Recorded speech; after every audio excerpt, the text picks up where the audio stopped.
The scent of antiseptic couldn't mask the underlying notes of wealth that permeated the mansion's air. Something like aged leather, expensive cologne, and the kind of clean that only comes from daily professional housekeeping. My footsteps echoed against marble floors as I followed Mrs. Vega, the stern-faced housekeeper whose silver-streaked hair was pulled back so tightly it seemed to stretch her skin. "He doesn't like strangers," she said, without turning to look at me. Her accent was thick, Spanish, or maybe Colombian. "But we have no choice now. His regular nurse quit 2 days ago." I clutched my nursing assistant certification like it was some kind of shield. 3 months of night classes after my waitressing shifts, and this was where it had led me. To the sprawling estate of a man whose name made people in our neighborhood cross themselves, or glance nervously over their shoulders. "I understand," I said, though I didn't. Not really. All I understood was that this job paid 4 times what I made at the diner, and with Mom's medical bills piling up and Lily's college tuition coming due, I couldn't afford to be picky. Mrs. Vega stopped abruptly before a set of mahogany double doors. "Mr. Castellano values his privacy. You will assist him with bathing, dressing, and medications. Nothing more. You don't ask questions. You don't talk about what you see or hear. You come. You do your job. You leave. Understand?" I nodded, but my heart was hammering against my ribs. Everyone in the city knew of Victor Castellano, even if they'd never seen his face. His name was whispered in connection with everything from protection rackets to international smuggling. The papers called him the King of the Eastern Seaboard, but the police couldn't, or wouldn't, touch him, and now I was going to bathe him. The doors swung open to reveal a bedroom larger than my entire apartment. Sunlight poured through floor-to-ceiling windows that overlooked manicured gardens. The bed was massive, draped in what looked like silk, but it was empty. My eyes were drawn to the far corner of the room, where a man sat in a wheelchair, his back to us, facing the window. "Mr. Castellano," Mrs. Vega announced. "This is Elena Reyes, the new nursing assistant." He didn't turn around, didn't acknowledge us at all. Mrs. Vega gave me a sharp look. "I'll leave you to it. His bath is already prepared in the adjoining bathroom. Call if you need anything. There are guards outside." That last part didn't sound like an offer of help. It sounded like a warning. When the door closed behind her, the silence in the room became a living thing, pressing against my skin. I took a deep breath and stepped forward. "Mr. Castellano, I'm Elena. I'll be assisting you with your bath today." Still nothing. As I moved closer, I could see he was impeccably dressed in tailored pants and a crisp white shirt, despite being confined to the wheelchair. His dark hair was streaked with silver at the temples, neatly combed back from a strong profile. He wasn't old, maybe late 40s, but there was something in the rigid set of his shoulders that spoke of pain. "Would you like me to help you into the bathroom now?" I tried again, moving around to face him. That's when I saw his eyes, dark as midnight, sharp as blades. They cut through me with such intensity that I almost took a step back. Those eyes didn't belong to a disabled man. They belonged to a predator. "So," he said, his voice a low rumble that seemed to reverberate in my chest, "you're the one they sent to see the fallen king." His accent was slight, but unmistakable, adding a musical quality to his English. I swallowed hard. "I'm here to help with your bath, sir." A smile curved his lips, but it didn't reach those dark eyes. "Of course you are. That's what they all say at first." I wasn't sure what he meant by that, but I didn't want to ask. Instead, I moved behind his wheelchair and began pushing him toward the bathroom. He was heavier than I expected, solid muscle beneath the fine clothing. The bathroom was a marvel of marble and gold fixtures. A large tub was already filled with steaming water, the surface scattered with something that looked like flower petals. "Mrs. Vega mentioned you had an accident," I said, setting the brake on his wheelchair beside the tub. "May I ask what happened?" "No." The word was like a door slamming shut. I nodded, reminding myself why I was here. For the money. Just for the money. "I'll need to undress you now," I said, keeping my voice professional. I'd done this during my training, though admittedly, never with someone so intimidating. I'll be gentle." He turned those piercing eyes on me again. "I'm sure you will be. Elena Reyes, 27, formerly of 1842 Parkview Apartments. Daughter of Maria, who has stage 3 ovarian cancer. Sister to Lily, who's studying biochemistry at State. How am I doing so far?" Ice flooded my veins. "How do you know all about you?" He captured my wrist in a grip that was surprisingly strong. "I know everything about everyone who enters my home. Your background check was thorough." My mouth went dry. That's an invasion of privacy. Privacy is a luxury you can't afford. Not with your mother's treatments costing $4,300 a month and your sister's tuition at $22,000 a year. His thumb traced circles on my pulse point, sending unwelcome shivers up my arm. "Not when you're 3 months behind on rent and recently relocated to your friend Jade's couch." I snatched my hand away, anger temporarily overwhelming fear. "Are you threatening me?" To my surprise, he laughed. A rich, genuine sound that transformed his face. For a moment, I glimpsed the man he might have been in another life. Handsome, charismatic. "If I were threatening you, Elena, you wouldn't have to ask." The smile faded. "Now, are we going to continue with this bath, or would you prefer to leave? Though I should mention that the position pays $30 an hour, cash, no taxes." The amount made my head spin. That was more than I made in 3 hours at the diner. With that kind of money, I could get Mom into that clinical trial in Boston, could help Lily with her books. "The bath," I said firmly. "Let's continue with the bath." He nodded, seemingly satisfied. Good choice. I helped him out of his jacket first, then began unbuttoning his shirt. My fingers trembled slightly, but I kept my face neutral. His chest was muscled and tanned, marred by scars, some surgical, others that looked like bullet wounds.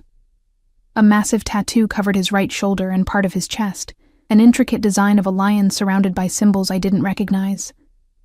As I reached for his belt, he caught my hands again. "Before we continue, there's something you should know."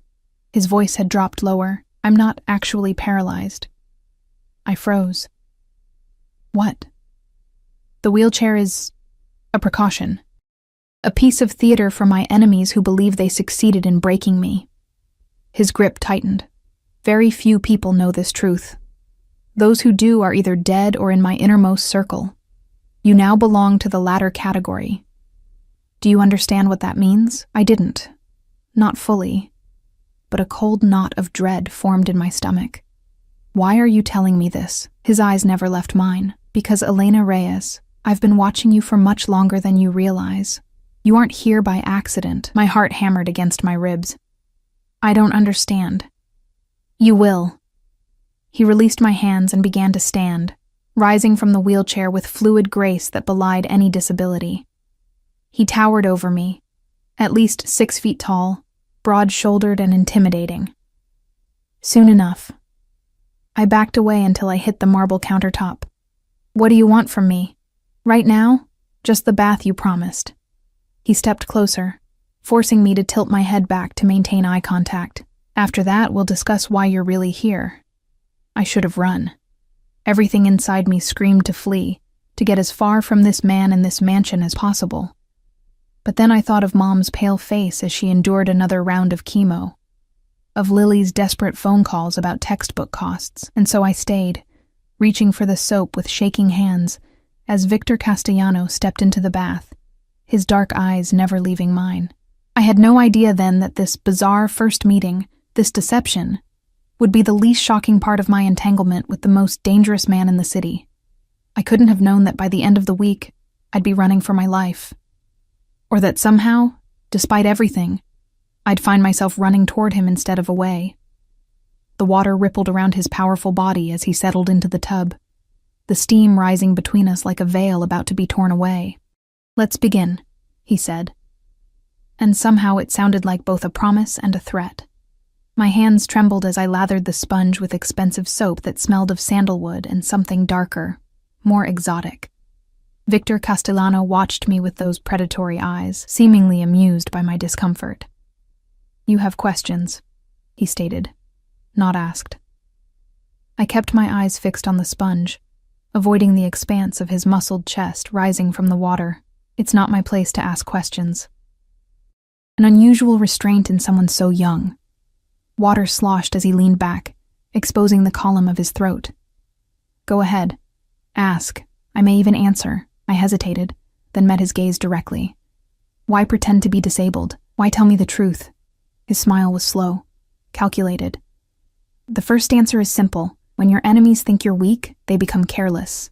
The wheelchair provides strategic advantages. I began washing his shoulders, keeping my touch clinical despite the intimacy of the situation. His skin was hot beneath my fingers, marked with more scars than I'd initially noticed. A tapestry of violence etched into flesh. And the second answer? I pressed, surprising myself with my boldness. Why tell you?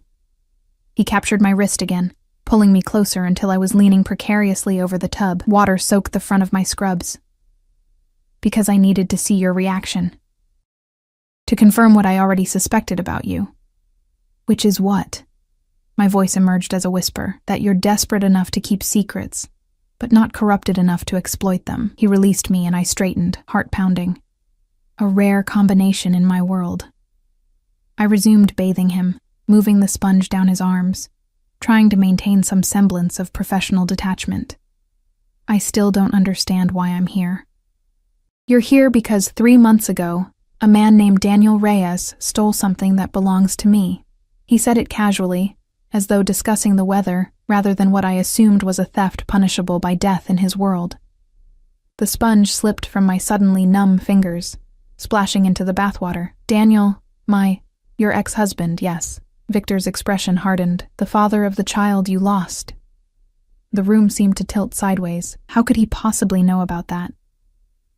The miscarriage had happened 4 years ago, a private tragedy that had ultimately destroyed my brief marriage to Daniel. What does Daniel have to do with me? My voice sounded strange, distant. I haven't spoken to him in years. Perhaps. But he's been watching you. And now, he's trying to use you. I shook my head, backing away from the tub. That's impossible. Daniel moved to California after the divorce. He doesn't even know where I live now. Victor reached for a towel, standing up in one fluid motion. Water cascaded down his body as he stepped out of the tub, unashamed of his nakedness. I averted my eyes, but not before noticing the lean strength of his legs. Legs that had no business belonging to someone supposedly confined to a wheelchair. Daniel Reyes returned to this city 6 months ago, he said, wrapping the towel around his waist. He's working for the Moretti family now. My rivals. The name sent a chill through me. Even I knew about the bloody territory disputes between the Castellano and Moretti crime families. What does this have to do with me? I repeated, though a sickening suspicion was forming in my stomach. Victor moved toward me with the fluid grace of a predator. Despite the towel, he was intensely intimidating, a man accustomed to power, to being feared. 3 days ago, my security team intercepted communications revealing the Moretti's latest plan. They intended to place someone close to me, someone they could manipulate, someone with access to my private quarters and medications. His eyes narrowed. Your application for the nursing position arrived the next day, with impeccable timing and references that, when investigated, proved to be falsified. No, I gasped, genuine shock flooding through me. I applied because I saw the listing online. I needed the money. The listing that was only posted for 4 hours in the middle of the night? The one requiring advanced nursing credentials that you barely possess? He raised an eyebrow. Don't insult my intelligence, Elena. I'm not working for anyone, I insisted, panic rising in my throat. I don't even know where Daniel is. Victor studied me for a long moment. Perhaps not consciously, but someone arranged for you to find that job listing. Someone ensured your application would stand out. Someone is using you as an unwitting pawn. My mind raced. The job listing had seemed too good to be true, far too well paying for the qualifications required. My friend Jade had forwarded it to me, insisting I apply immediately. Jade, I whispered, the pieces clicking together. She must be connected to Daniel somehow. Your roommate has been dating Miguel Santoro for the past 2 months, Victor confirmed. Miguel works for Daniel, who works for the Morettis. The betrayal hit me like a physical blow. Jade had known how desperate I was for money, had offered me her couch when I couldn't make rent. All this time, had she been setting me up? So what happens now? My voice shook. Are you going to kill me? To my surprise, Victor laughed again. That same rich sound that transformed his severe features into something almost approachable. If I wanted you dead, Elena, we wouldn't be having this conversation. He moved past me into the bedroom, where a suit had been laid out on the bed.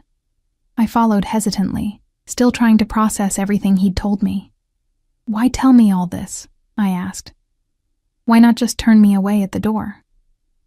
He began dressing with practiced efficiency, seemingly unconcerned about my presence. Because you've unwittingly presented me with an opportunity, one that could be beneficial for us both. I crossed my arms over my chest. I'm not going to spy for you or hurt anyone. Noble, but I'm offering something simpler. He buttoned his shirt, those dark eyes fixed on me. Continue exactly as planned. Take the job. Return to your friend's apartment. Act as though nothing has changed. While doing what? Exactly. Nothing. Absolutely nothing. He smoothed down his tie. Let them think their plan is working. Let them believe you're their unwitting tool. Meanwhile, you'll be under my protection. And why would you protect me? The question came out more challenging than I'd intended. Victor moved toward me, stopping close enough that I could smell his freshly bathed skin, feel the heat radiating from his body. Because you're the perfect bait. Through you, I can feed the Morettis exactly the information I want them to have. And eventually, you'll lead me straight to Daniel Reyes and whatever he stole from me. The calculation in his voice sent a chill through me. And what happens to me when this is over? Something shifted in his expression. A softening around the eyes, so brief I might have imagined it. You'll be compensated generously. Enough to pay off your mother's medical bills and your sister's education. A new start. Somewhere far from here if you wish.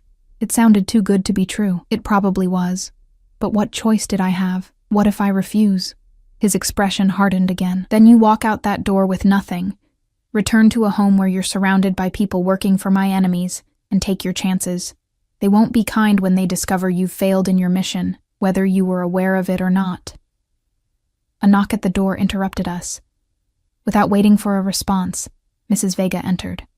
Her sharp eyes taking in the scene, Victor fully dressed, me still standing awkwardly in my water-stained scrubs. Your meeting is in 20 minutes, mister. Castellano, she announced, giving me a suspicious look. Thank you, Helena. Victor nodded, then gestured to me. Ms. Reyes will be joining our staff permanently. Please show her to the guest suite where she'll be staying. Both Mrs. Vega and I stared at him in surprise. Sir? She questioned. Ms. Reyes's living situation has become compromised. She'll be safer here. Make the necessary arrangements. His tone left no room for argument. Mrs. Vega's lips thinned, but she nodded. As you wish. Victor turned to me. We'll continue our discussion over dinner. 7 o'clock. It wasn't a request. Nothing with this man was. I need to get my things, I protested weakly. My mother. Your mother will be transferred to the private wing at Memorial Hospital by this evening. He straightened his cuffs. Your sister will receive notification that her tuition has been paid in full through graduation. As for your belongings, give Helena a list of what you need. Nothing will be retrieved from your friend's apartment. My head spun. You can't just rearrange my entire life in an afternoon. The look he gave me was almost pitying. I already have, Elena.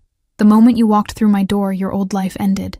He moved toward the wheelchair, settling into it with practiced ease. The only question now is what your new life will look like. As Mrs. Vega led me from the room, I glanced back to see Victor watching me, those dark eyes calculating, assessing. I had the distinct feeling I'd just made a deal with the devil himself. The guest suite turned out to be larger than any apartment I'd ever lived in, with a 4-poster bed, sitting area, and private bathroom that could comfortably fit my entire former kitchen. Floor-to-ceiling windows overlooked the same manicured gardens visible from Victor's room, and I realized with a start that his suite must be directly above mine. Dinner is served promptly at 7, Mrs. Vega informed me, her disapproval evident in every syllable. Mr. Castellano expects punctuality. When she left, I sank onto the bed, my legs no longer able to support me. In the space of a few hours, my entire world had been upended. My job, my home, even my family's care, all now controlled by a man who moved between a wheelchair and perfectly functional legs as easily as others changed clothes. A man who believed my ex-husband had stolen from him. A man who intended to use me as bait. I should have been terrified, and part of me was. But another part, a part I didn't recognize, felt something dangerously close to exhilaration. For years, I'd been drowning in responsibility and worry, every decision dictated by financial necessity. Now, for better or worse, those decisions had been taken from me. As the afternoon sun cast long shadows across the luxurious room, I wondered what secrets this mansion held. And I wondered, with a shiver that wasn't entirely fear, what other surprises Victor Castellano had in store for me. Dinner with Victor Castellano wasn't what I expected. Instead of the formal dining room I'd glimpsed earlier, with its massive table that could seat 20, I was escorted to a smaller, more intimate space, a private terrace overlooking the city lights, set with a table for two. He was already waiting when I arrived, seated in his wheelchair, a glass of amber liquid in his hand. In the soft glow of strategically placed lanterns, with the city spread below us like a carpet of stars, he looked less like a feared crime lord and more like a successful businessman enjoying the view from his penthouse. Elena. He didn't turn, but somehow knew it was me. Right on time. I approached cautiously, taking in the elegant table setting, the bottle of wine already breathing, the covered silver platters, no Mrs. Vega in sight, no guards visible, though I had no doubt they were nearby. I didn't bring anything appropriate to wear, I said, gesturing awkwardly at my borrowed clothes, simple black pants and a blouse that had been delivered to my room, along with an entire wardrobe in exactly my size. Another unsettling reminder of how thoroughly he'd investigated me. You look perfect.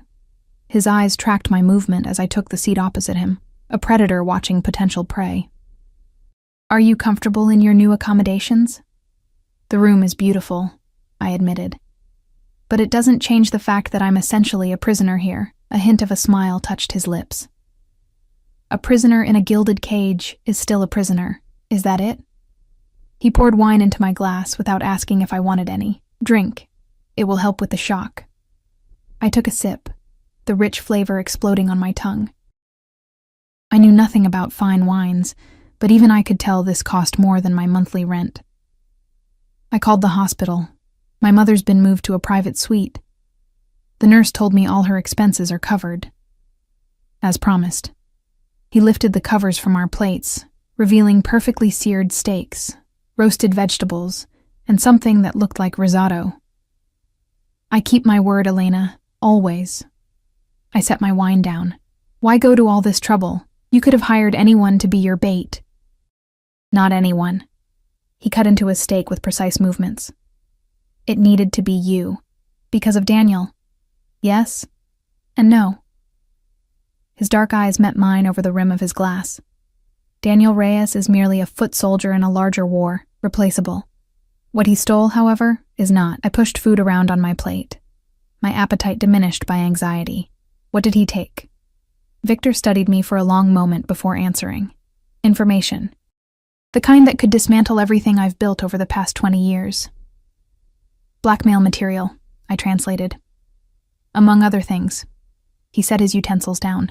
Your ex-husband accessed financial records, client lists, distribution networks, and evidence of certain arrangements with people who publicly claim to be my adversaries.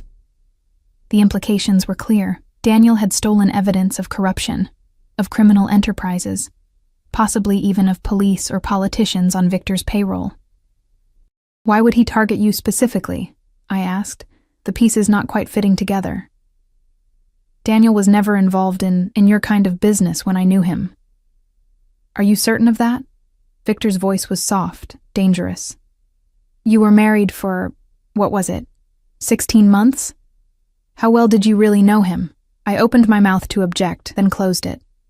The truth was, Daniel and I had married young, a whirlwind romance that burned hot and fast. When I lost the baby at 4 months, something broke between us. He'd grown distant, staying out at all hours, coming home smelling of alcohol and perfume that wasn't mine. I'd filed for divorce 6 months later, and he hadn't even contested it. Not well enough, apparently, I finally admitted. Daniel Reyes has been involved with the Moretti family since before he met you, Victor said, confirming my worst suspicions. Your marriage was no accident, Elena. The food turned to ash in my mouth. What are you saying?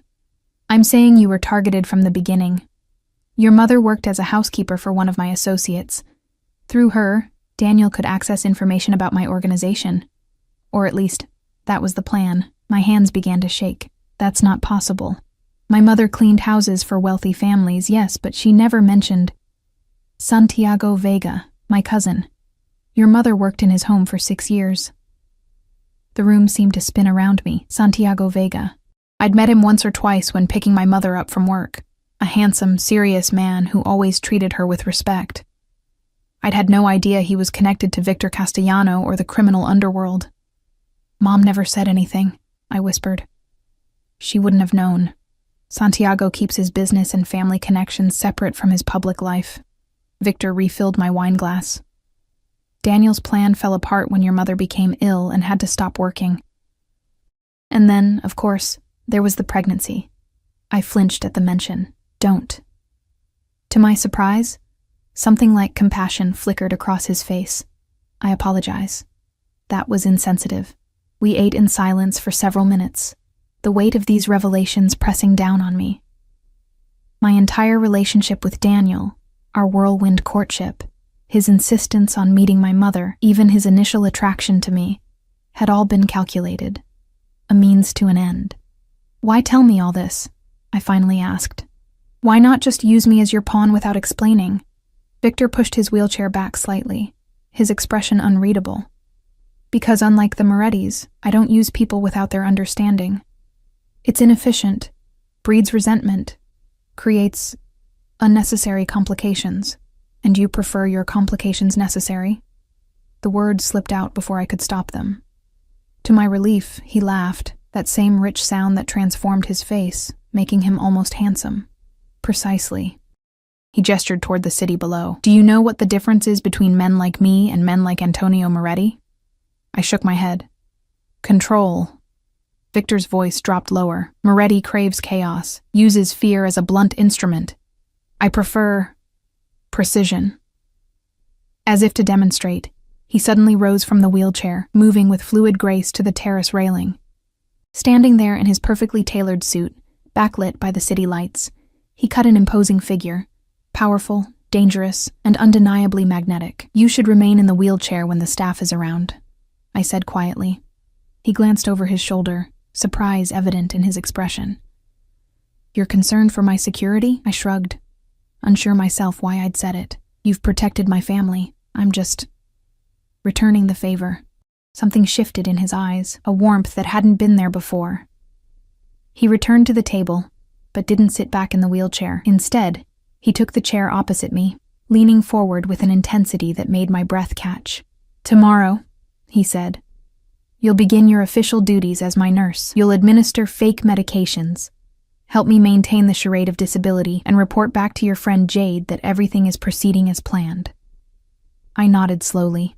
And then we wait. His fingers drummed once on the table, the only sign of impatience. The Morettis will make contact, likely through Jade. They'll want information.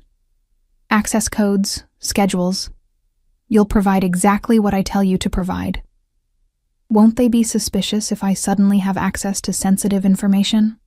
Victor's smile was cold. They expect you to use your feminine charms to extract information from a lonely, disabled old man. We'll let them believe their plan is working. Heat flooded my cheeks at the implication. I'm not going to seduce you for information. Aren't you? His gaze traveled slowly down my face to my throat, lingering there before returning to my eyes. That would be disappointing. The air between us seemed to thicken, charged with something dangerous and electric. I took a large swallow of wine, trying to break the tension. What happens when Daniel makes contact? I asked, bringing us back to the matter at hand. When he does, you'll arrange a meeting, somewhere public, somewhere he feels safe. Victor's expression hardened. And then my men will recover what was stolen. And Daniel? Victor studied me. Does it matter to you what happens to the man who married you as part of a criminal conspiracy? Who watched you suffer the loss of your child and then abandoned you? I wanted to say no, wanted to feel nothing but hatred for the man who had apparently used me in the worst possible way. But the truth was more complicated. I don't want his blood on my hands, I said finally. Victor nodded, as if my answer confirmed something for him. If he cooperates, he lives. That's the most I can promise. It was more than I expected. I nodded, accepting the terms of our strange arrangement. As if on cue, Mrs. Vega appeared to clear our plates and bring dessert, some kind of chocolate confection that under normal circumstances would have delighted me. Tonight, though, food was the last thing on my mind. One last thing, Victor said as Mrs. Vega retreated. While you're staying here, you'll be under constant protection. My security team will accompany you anytime you leave the estate. I can take care of myself, I protested. I'm sure you believe that. His tone was patronizing, but the Moretti family is not known for their subtlety or mercy. If they suspect you're working with me rather than against me, they won't hesitate to eliminate you. The casual way he referred to my potential murder sent a chill through me. This is really happening, isn't it? I'm caught in the middle of a mob war. Yes. No sugarcoating, no reassurance, just cold, hard truth. But you have one advantage they don't expect. What's that? His hand covered mine on the table, warm and strong. Me. The simple touch sent an electric current up my arm, disturbing in its intensity. I pulled away, unnerved by my body's reaction to this dangerous man. It's been a long day, I said, pushing my chair back. I should get some rest before tomorrow. Victor didn't try to stop me, simply nodded. Franco will escort you to your room. Don't leave it until morning. The security system is set to full alert after midnight, and the consequences of triggering it would be unpleasant. Another gentle reminder of my captivity. Wrapped in the guise of concern, Franco turned out to be a mountain of a man who materialized from the shadows as soon as I exited the terrace. He said nothing as he led me back through the labyrinthine corridors of the mansion, his hulking presence both threatening and oddly reassuring. At least with him beside me, no one else would dare approach. Back in my suite, I found fresh night clothes laid out on the bed, and a phone on the nightstand. Not my old one, but a new model I didn't recognize. For emergencies only, Franco rumbled, the first words he'd spoken. It connects directly to security and to Mr. Castellano. Don't try to call anyone else, it won't work. When he left, I sank onto the edge of the bed, overwhelmed by everything that had happened in the span of a single day. This morning, I had been a struggling nursing assistant, sleeping on my friend's couch, drowning in debt and worry. Tonight, I was the protected guest of the city's most notorious crime lord, caught in a deadly game between rival families, with my treacherous ex-husband somewhere in the mix. I should have been terrified, and part of me was. But as I slipped between sheets finer than any I'd ever touched, in a room more luxurious than I'd ever known, another emotion surfaced.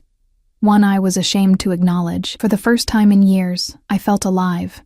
Really alive, with every nerve ending tingling and every sense heightened. The constant low-grade anxiety about money and survival had been replaced by a more immediate primal fear, but also by its counterpart, exhilaration. Victor Castellano was dangerous. His world was dangerous, but as I drifted toward sleep, his dark eyes and enigmatic smile followed me into dreams that left me restless and flushed in the pre-dawn hours. I was playing with fire, and some reckless part of me wanted to get burned. Morning arrived with a gentle knock at my door, and a tray of breakfast more elaborate than any I'd ever seen.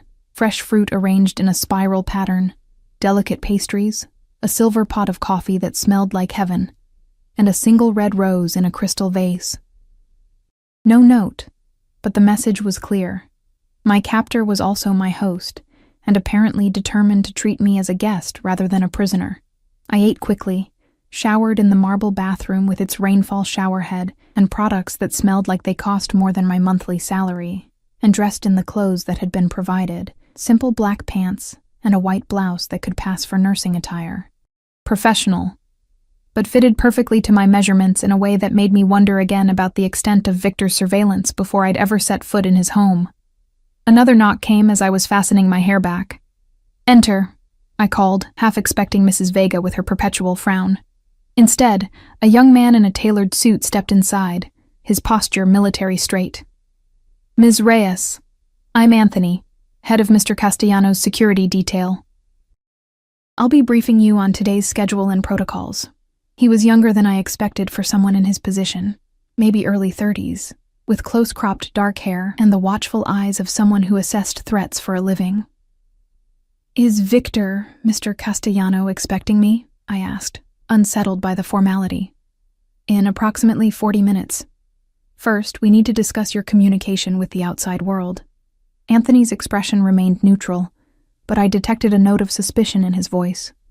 Clearly, he knew exactly why I was here and didn't entirely trust me. Smart man. "I've been told to check in with Jade, my roommate, to maintain our cover," I said. He nodded. "Yes, all communications will be monitored. You'll use this." He handed me a sleek smartphone, different from the emergency phone by my bed. It contains tracking software and recording capabilities. Every call, text, and app is accessible to our team. I took it gingerly. So much for privacy. "Privacy is a luxury you surrendered when you entered this house, Ms. Reyes." His tone softened slightly. "For your own protection, as much as ours. The Morettis have eyes and ears everywhere." I slipped the phone into my pocket. "Any other rules I should know about?" "Several." Anthony moved toward the door. "I'll explain as we walk. Mr. Castellano is waiting in the East Wing study." The mansion was even more impressive by daylight. Soaring ceilings, priceless artwork, floors of marble and hardwood so polished I could see my reflection. As we walked, Anthony detailed my restrictions. I wasn't to enter certain areas of the house without escort, couldn't leave the property without security, and needed to report any contact from outsiders immediately. "You'll also need this." He handed me an ID badge with my photo, a photo I'd never posed for. "It provides access to Mr. Castellanos' private areas and confirms your status to the staff and security teams." "My status is what, exactly?" I asked. Anthony's expression remained professionally blank. "As someone under Mr. Castellanos' personal protection." We stopped before a set of double doors made of dark wood, inlaid with what looked like mother of pearl. Anthony knocked once, then stepped back. "Enter." Victor's voice came from within, that same commanding tone that seemed to vibrate through my bones. The study was a masculine space of leather and wood, with floor-to-ceiling bookshelves and a massive desk positioned to overlook the gardens. Victor sat behind it in his wheelchair, reading glasses perched on his nose as he reviewed documents. He looked up as I entered, those dark eyes instantly assessing. "Thank you, Anthony. That will be all for now." The security chief nodded and withdrew, closing the doors behind him. "Did you sleep well?" Victor asked, removing his glasses. "As well as can be expected, given the circumstances." I remained standing, unsure of my role in this strange pantomime we were playing. "Sit." He gestured to the chair opposite his desk. "We have much to discuss before your official duties begin." I sat, crossing my legs and trying to project more confidence than I felt. "Have you heard from the Morettis or Daniel?" "Not directly, but my sources confirm they're becoming impatient." He steepled his fingers. "I've arranged for you to have 2 hours of free time this afternoon. You'll use it to contact Jade." "And say what?" "That you've gained my trust, that I'm heavily medicated and often confused, that you believe you can access my private files within a few days." His mouth curved in a humorless smile. "You'll also mention that I seem to have taken a personal interest in you." Heat crept up my neck. "Won't she find that suspicious? On the contrary. It's exactly what they're counting on. The lonely, crippled old man developing feelings for his pretty young caretaker." There was an edge to his voice, something almost like bitterness. "Men in my position are presumed to have certain weaknesses. And do you?" The question slipped out before I could stop it. His eyes darkened. "We all have weaknesses, Elena. The difference is, I know mine." The intensity of his gaze made me look away first. "So I tell Jade you're interested in me, and then what?" "Then we wait for their next move. In the meantime, you'll actually perform the duties you were hired for." He pushed a folder across the desk. My real medical needs are minimal, occasional pain management for an old shoulder injury. The rest is theater. I opened the folder, scanning the detailed schedule of medications, most of them vitamins or placebos, and physical therapy routines. This is elaborate, necessarily so. The staff believes I was injured in an assassination attempt 18 months ago. Only a handful know the truth. He wheeled around the desk, coming to stop beside me. Which brings us to your first official duty of the day. I looked up, suddenly aware of how close he was, which is, help me prepare for a meeting with my lieutenants. They expect to see their leader appropriately diminished. For the next hour, I helped Victor transform himself into the image of a man still recovering from devastating injuries. He showed me how to adjust the wheelchair to a slightly reclined position, how to arrange pillows to support a supposedly weakened spine, how to apply subtle makeup that suggested lingering illness. You've thought of everything, I murmured, watching him inspect my work in a small mirror. Survival depends on attention to detail. He caught my wrist as I started to move away. There's one more thing, Elena. What's that? During the meeting, you'll need to administer my medication. It's important the others see you in this role. His grip was warm, firm, but not painful. Can you play your part convincingly? I met his gaze steadily.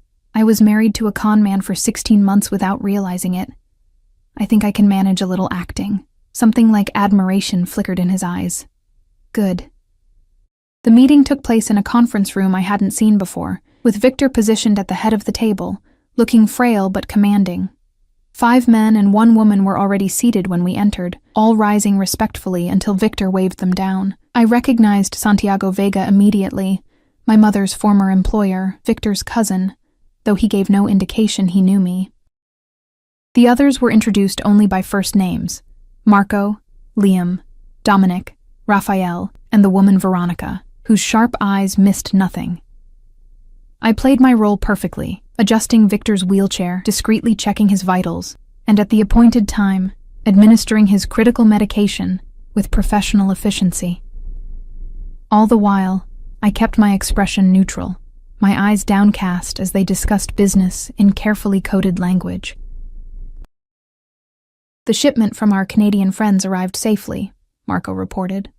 Quality exactly as promised. Our friends in blue have increased patrols in the South District, Liam added. Routing has been adjusted accordingly. On and on it went, a business meeting like any other, except that the business was clearly illegal. I tried not to listen too carefully, giving myself plausible deniability. Halfway through, the conference room doors opened, and Mrs. Vega entered with refreshments.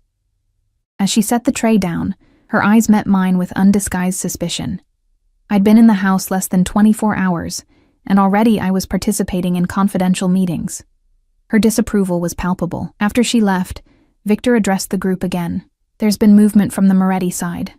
They're seeking leverage. The atmosphere in the room instantly tensed. What kind of leverage? Veronica asked, her voice sharp.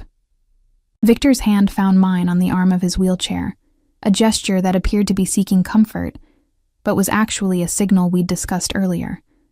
I dutifully adjusted his position, leaning closer as if checking his comfort. The personal kind, he replied, his eyes meeting each of theirs in turn. They've sent someone to infiltrate my household staff. Shocked murmurs rippled around the table. Who? Santiago demanded. It's being handled, Victor said with finality. Ms. Reyes is assisting with the situation. All eyes turned to me, assessing, calculating. I kept my expression neutral, though my heart hammered in my chest. Can she be trusted? Dominic asked bluntly. Victor's fingers tightened on mine.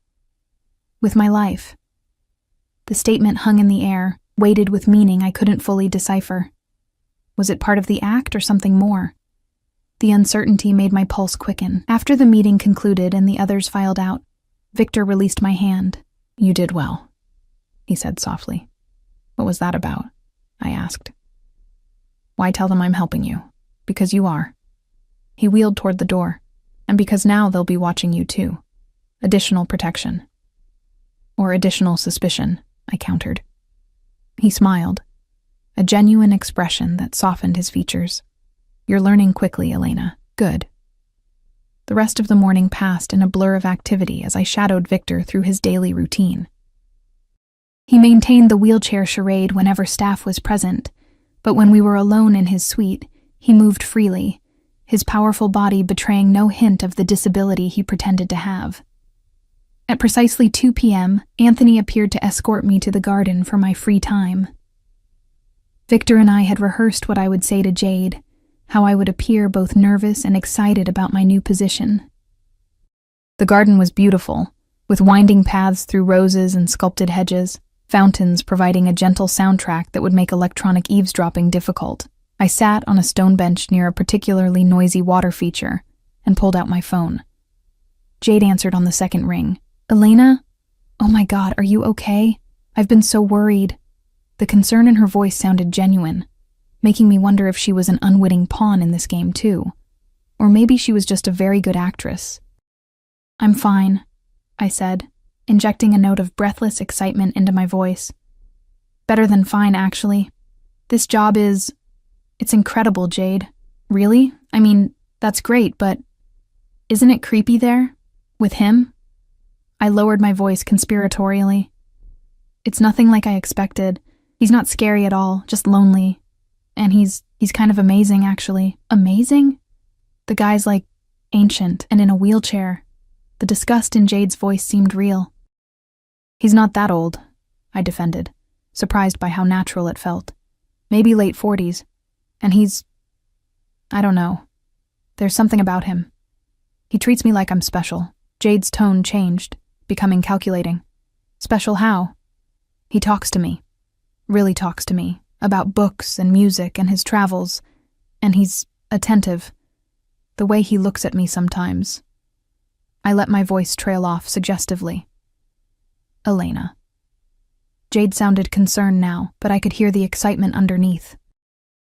Are you saying he's into you? I think so. I twisted a strand of hair around my finger, playing the part of the infatuated caregiver. It's crazy, right?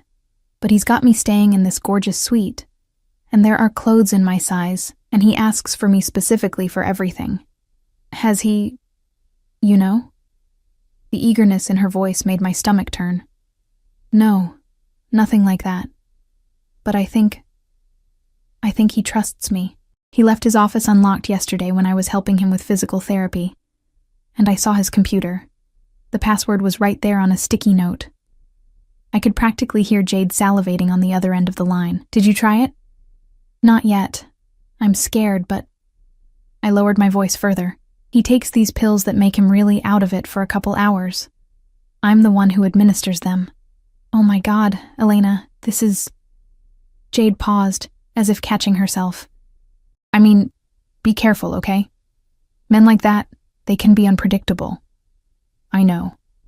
But the money is incredible, Jade. And my mom, they've moved her to this amazing private suite at Memorial. All her treatments are covered now. That's great. Her voice had an odd edge to it. Listen, an old friend is in town and wants to meet up. Do you think you could get away for coffee tomorrow? The cafe on Westlake? My pulse quickened. This was it. The contact we'd been waiting for. I might be able to get a couple hours off, I said carefully. Who's the friend? Just someone from college. No one you know. The lie came easily to her. Around 2 tomorrow? The place with the good scones? I'll try. I made myself sound eager but uncertain. I have to go. He'll be expecting me for his afternoon treatment. I'll text you tomorrow if I can make it. After ending the call, I sat for a moment, trying to calm my racing heart. I'd just set up what was almost certainly a meeting with Daniel, or one of his Moretti connections. The trap was being laid, exactly as Victor had predicted. I found him in his private office, standing by the window, watching the same garden where I'd just made my call. He turned as I entered, his eyes questioning. She took the bait, I confirmed. Someone wants to meet tomorrow at 2. Westlake Cafe. Victor nodded, seeming unsurprised. Daniel will be there. Or Miguel, at minimum. What happens now?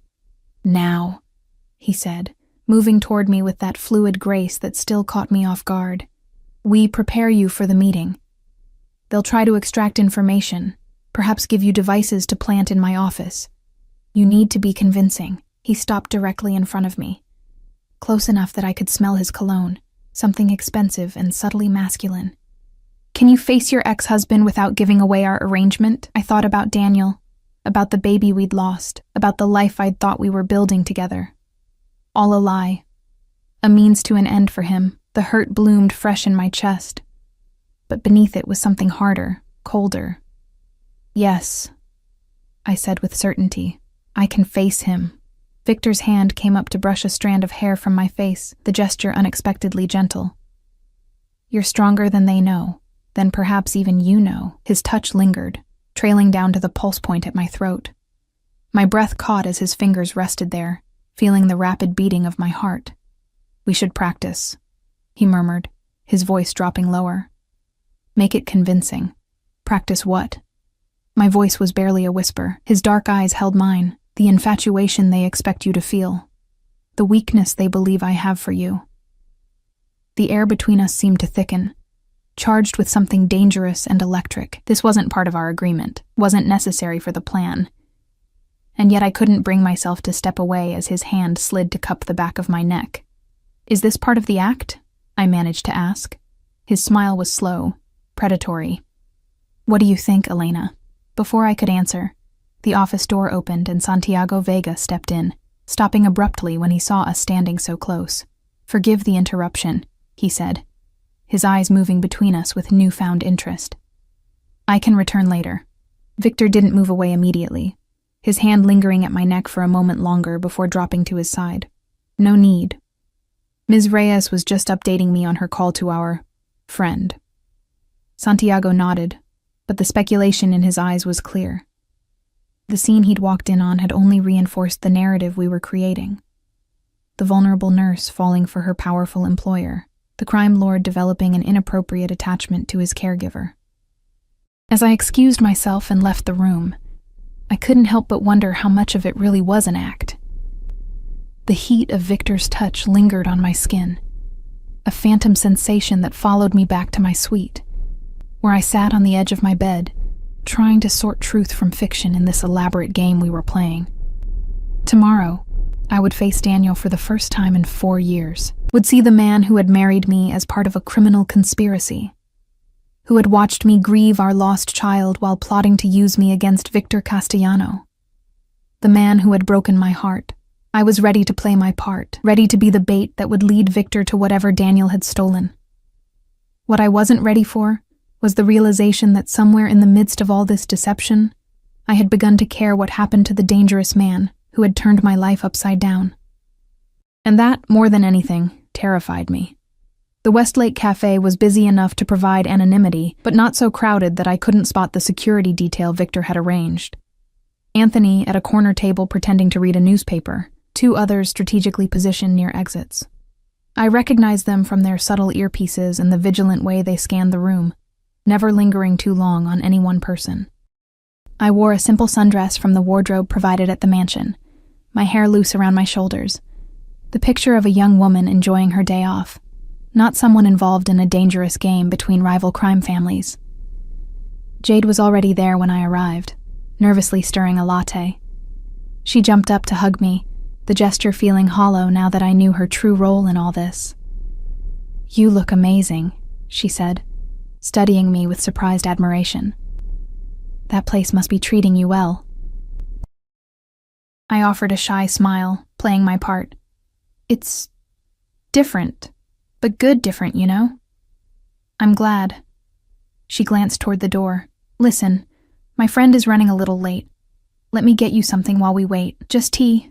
Thanks. I settled into the chair across from hers, positioning myself so I could see both the entrance and Anthony's watchful form. Jade returned with my tea and a nervous smile. So, tell me everything. What's it like living in that mansion? I launched into the story Victor and I had crafted. How attentive he was, how he seemed lonely despite his wealth and power, how he'd begun confiding in me about his business. I described the medications that supposedly left him disoriented, the computer with sensitive information I could access. Elena. Jade reached across the table to squeeze my hand, her eyes suddenly serious. I need to know something. Do you have feelings for this man? The question caught me off guard. It wasn't part of the script we'd prepared. Before I could answer, movement near the door caught my attention. A man entered the cafe, and though 4 years had passed, I recognized him instantly. Daniel. He looked different, more polished, his once shaggy hair now expensively cut, his casual clothes replaced by a tailored suit. But his eyes were the same, that warm brown that had once made me feel safe. Now they just made me feel hollow.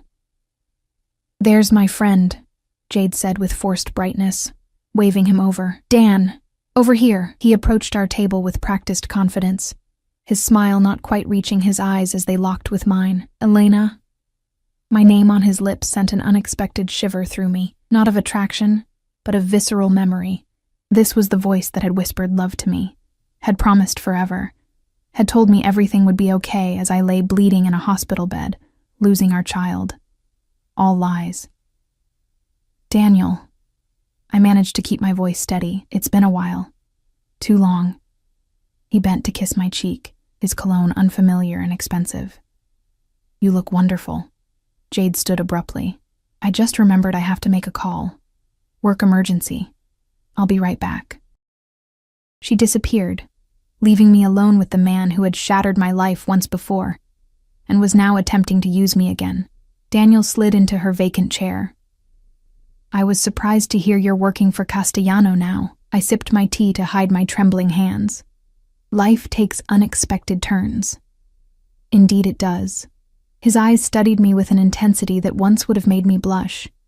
Now it just made my skin crawl. "How are you finding it? Working for the most dangerous man in the city?"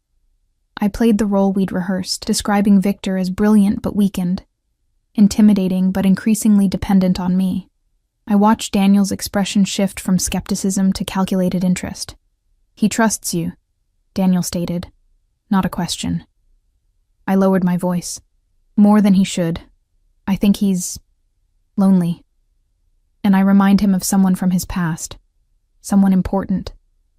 "And he's given you access to his private quarters? His computer?" "Limited access," I said cautiously, "but growing. He likes having me nearby when he's working." Daniel reached across the table, his fingers brushing mine in a gesture that might have appeared affectionate to observers but felt predatory. "Listen carefully, Elena. This is important. Castellano has files, financial records, client information that certain people need. Why would I help you steal from him?" I pulled my hand away, feigning confusion. "The pay is good, Daniel. Better than good. And he's been kind to me." "Kind?" Daniel's laugh was cold. "Victor Castellano isn't kind to anyone. He's a monster wearing a businessman's suit." "You don't know him," I said, surprised by the defensiveness in my voice. "I know him better than you think." Daniel leaned closer. "What I'm asking isn't theft. It's justice. He destroyed my family, Elena. My father was a good man who made one mistake. Crossed Castellano's territory with a shipment. For that, my entire family paid." This wasn't in the script. Victor hadn't mentioned anything about Daniel's family. "What are you talking about?" I asked, genuinely confused. "My father, my mother, my sister, all dead because of Castellano's orders." His eyes blazed with hatred. "I was 17, the only survivor. Everything since then, including meeting you, has been about getting close enough for revenge." I stared at him, trying to process this new information. Was this another lie? Or had Victor withheld crucial details?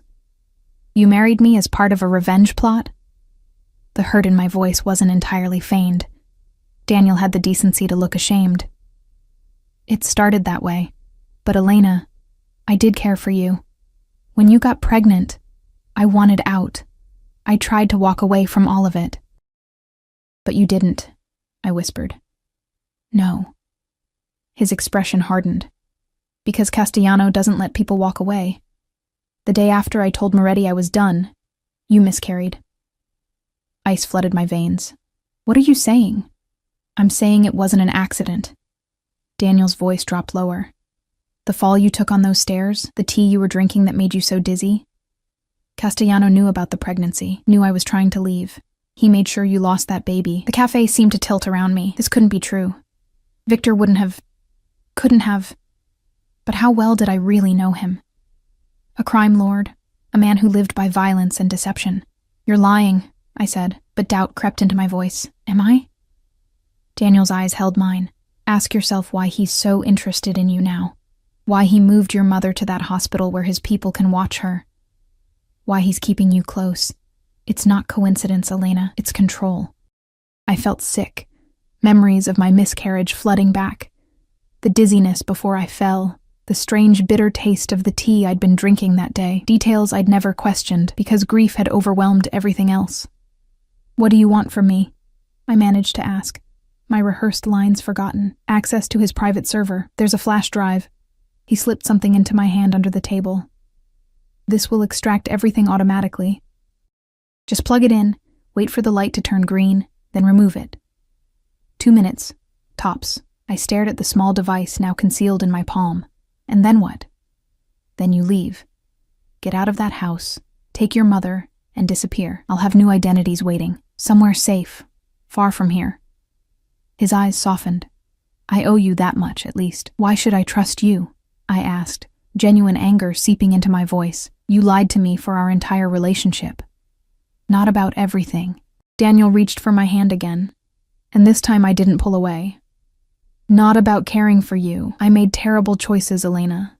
Let me make this one right. I looked into the eyes of the man I'd once loved, searching for truth among the lies. If what he was saying about Victor was true, about my miscarriage, about my mother being monitored rather than protected, then I was in even more danger than I'd realized. I need to think, I said finally. You have 48 hours. Daniel squeezed my hand. After that, Moretti takes matters into his own hands. And trust me, you don't want to be in that house when he does. As if on cue, Jade returned, all smiles and chatter about her work emergency. Daniel stood, kissing my cheek again. It was good seeing you, Elena. Think about what I said. About everything. I watched him leave, the flash drive burning a hole in my palm, doubt burning a hole in my chest. Anthony was at my side almost immediately, his hand under my elbow as he guided me out a different exit and into a waiting car with tinted windows. Did you get what we needed? He asked once we were moving. I nodded numbly, handing him the flash drive. He wants me to download files from Victor's server. Says Moretti moves in 48 hours if I don't. Anthony pocketed the device without comment, his eyes studying my face. What else did he say? I looked out the window at the passing city, my mind racing. If Daniel was lying, if this was all part of the Moretti's plot, then telling Anthony everything was the right move. But if he was telling the truth about Victor's involvement in my miscarriage, in using my mother as leverage, just details about what to download and how to get out afterward, I said, making my decision. Nothing important. Anthony seemed to accept this, turning his attention to his phone. I leaned back against the leather seat, my thoughts in chaos. I needed to speak to Victor alone, needed to see his face when I asked him about Daniel's accusations. The car pulled through the mansion's gates and around to a side entrance I hadn't used before. Anthony led me through a series of corridors to Victor's private office, where he was waiting, standing by the window, no wheelchair in sight. Leave us, he said to Anthony, who nodded and withdrew. I stood silent, watching Victor as he poured 2 glasses of amber liquid from a crystal decanter. He handed one to me, his dark eyes assessing. You seem troubled, he observed. The meeting didn't go as planned. I took a large swallow of what turned out to be very expensive whiskey, welcoming the burn. Daniel was there, as expected. He gave me this. I described the flash drive and its purpose, watching Victor's expression carefully. Anthony has it now.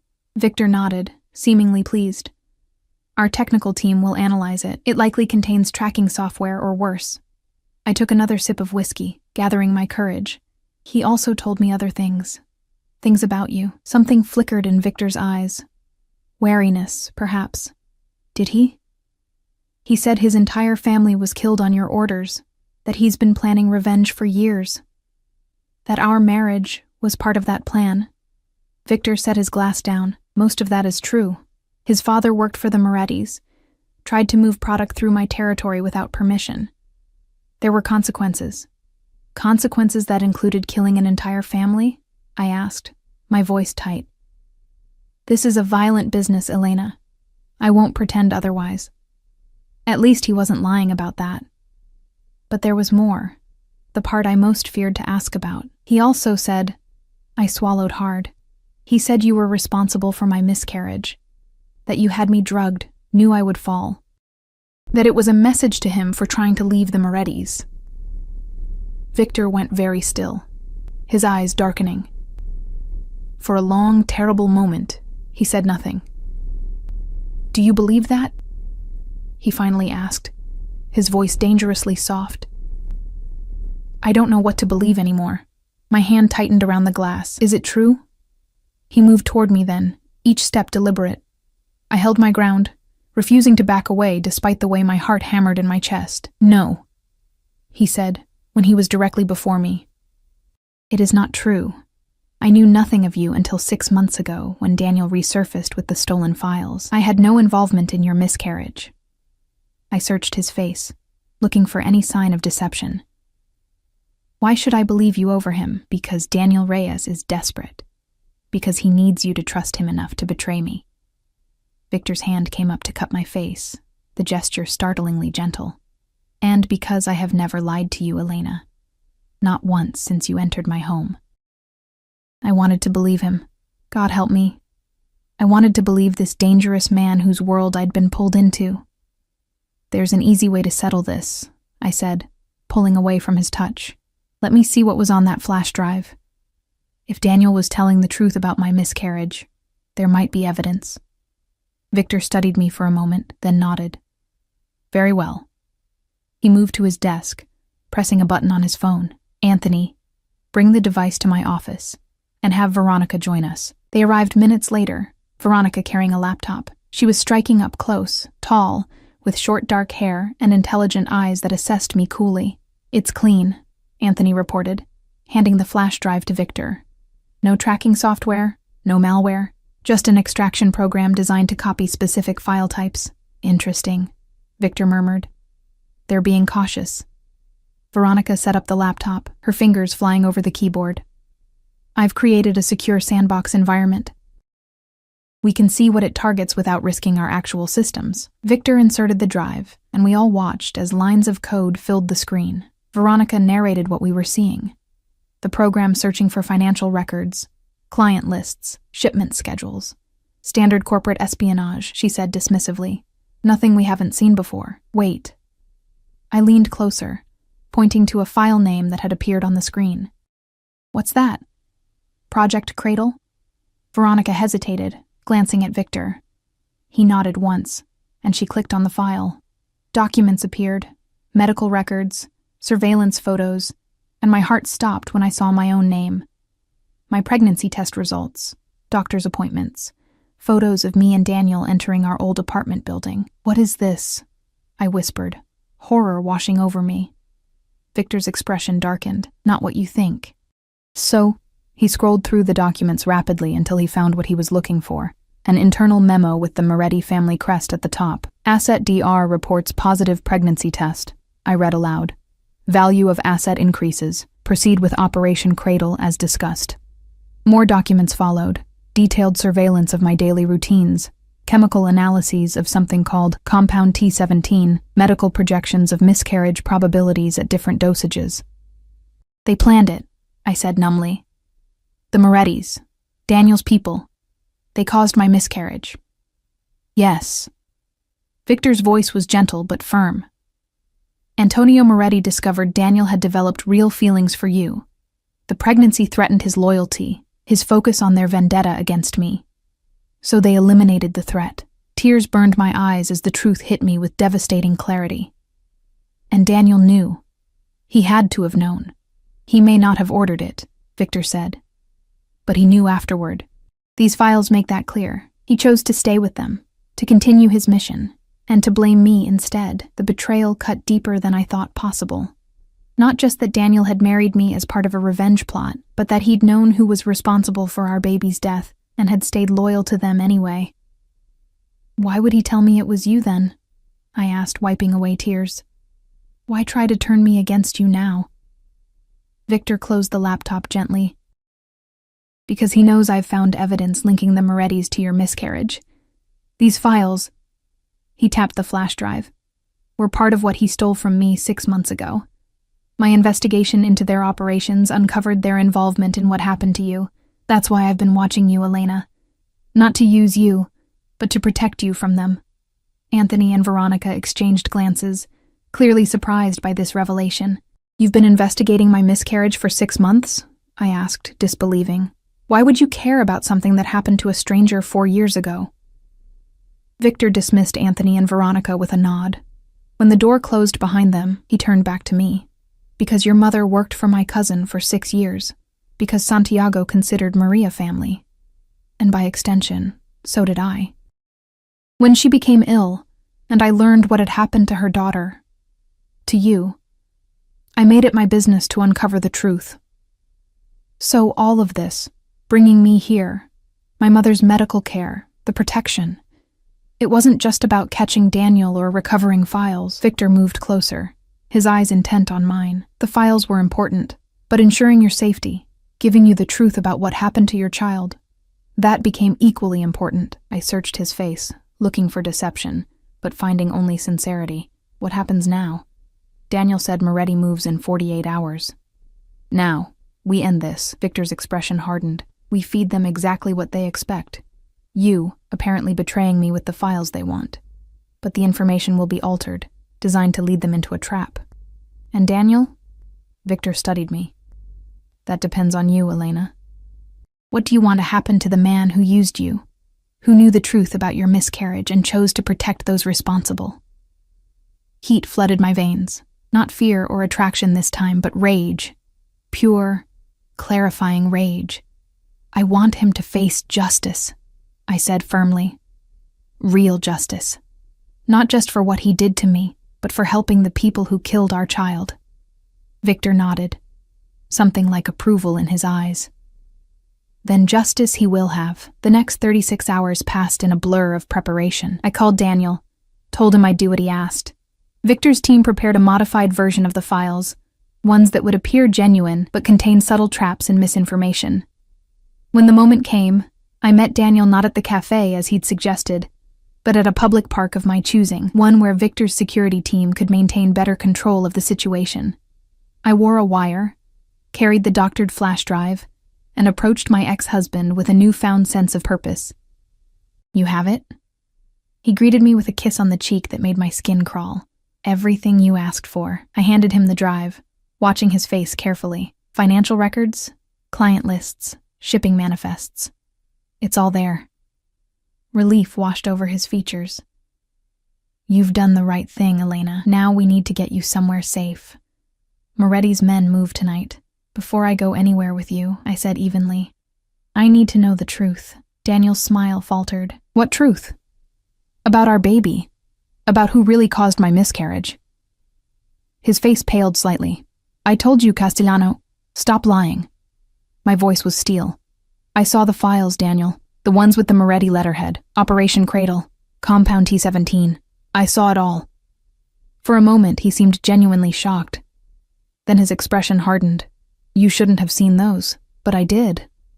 I stepped closer, anger giving me courage. You knew. All this time, you knew it was the Morettis who killed our baby, not Victor, and you stayed with them anyway. You don't understand how this works, Elena. Daniel's voice lowered, grew dangerous. You don't just walk away from people like Antonio Moretti. I did what I had to do to survive. By blaming an innocent man? By trying to use me again? He laughed bitterly. Innocent? Victor Castellano? He's got more blood on his hands than anyone in this city. Maybe, but not our baby's blood. I stepped back, giving the signal we'd arranged. That's on the Morettis, and on you. Daniel's eyes widened as he realized what was happening. He reached inside his jacket, for a weapon, I assumed, but never completed the movement. Victor's men emerged from concealment, surrounding us in seconds. And then Victor himself appeared, walking toward us with the calm confidence of a man accustomed to power. No wheelchair, no pretense of weakness. Just controlled strength and deadly purpose.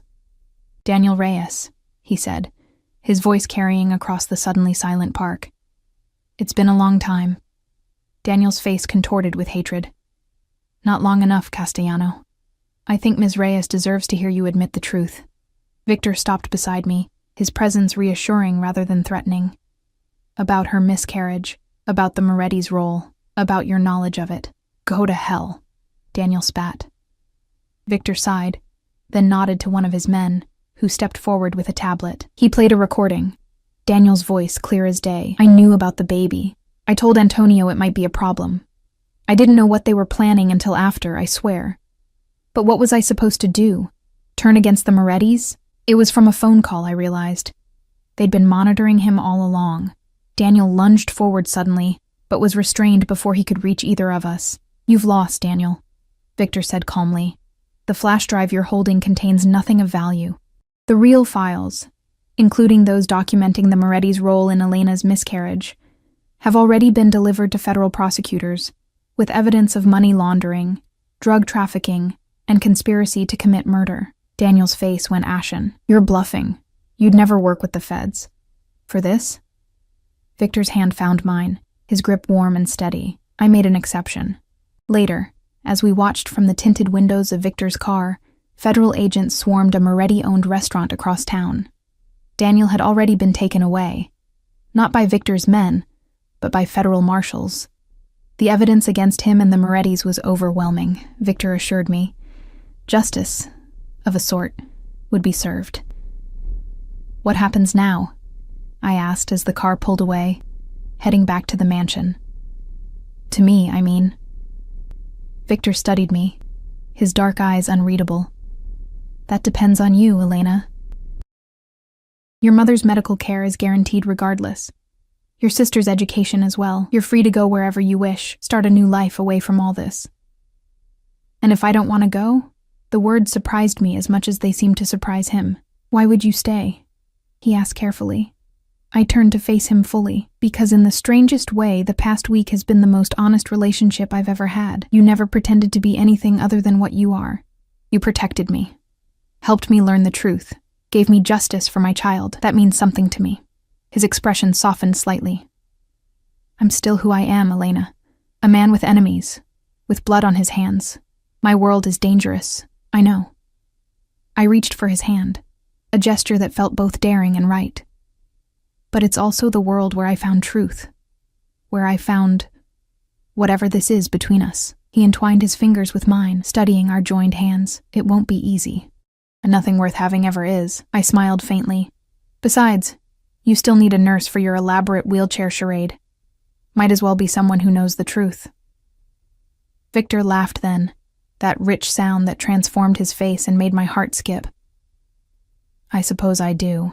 As the car carried us back to the mansion that had begun as my prison and somehow become something else, a sanctuary perhaps, or the beginning of something I couldn't yet name, I realized that life rarely gives us neat fairy tale endings.